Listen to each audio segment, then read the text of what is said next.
বাংলাদেশের অর্থনীতি ঘুরে দাঁড়াতে পারে। বাংলাদেশের অর্থনীতিতে সাম্প্রতিক সংকটের পর আশার আলো দেখা যাচ্ছে।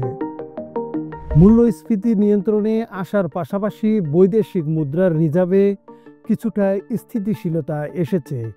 বাংলাদেশ ব্যাংকের সাম্প্রতিক প্রতিবেদনে বলা হয়েছে, রপ্তানি আয় বৃদ্ধি পেয়েছে এবং প্রবাসী আয়ও ধীরে ধীরে গতি ফিরছে।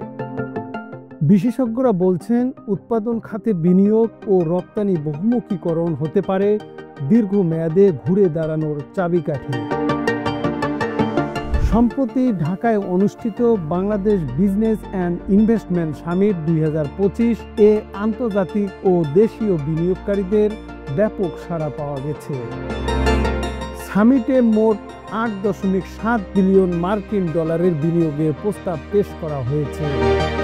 এর মধ্যে নবায়নযোগ্য জ্বালানি, তথ্য প্রযুক্তি, কৃষি প্রক্রিয়াজাতকরণ এবং অবকাঠামো খাত ছিল মূল আকর্ষণ। সরকারের পক্ষ থেকেও বাজেটে শিল্প ও কৃষি খাতে প্রণোদনার ঘোষণায় ইতিবাচক বার্তা দিচ্ছে বিনিয়োগকারীদের। চ্যালেঞ্জ এখনও আছে। ডলারের দামের ওঠানামা, বৈদেশিক ঋণের চাপ এবং রাজস্ব ঘাটতি। তবে সঠিক নীতিমালা ও কার্যকর বাস্তবায়ন হলে অর্থনীতি আবারও ঘুরে দাঁড়াতে পারে বলে আশাবাদী সংশ্লিষ্টরা। সতর্কতা ও সাহসিকতা এ দুয়ে ভর করে বাংলাদেশ অর্থনীতিকে নিয়ে যেতে পারে আরও একটি স্থিতিশীল গন্তব্যে।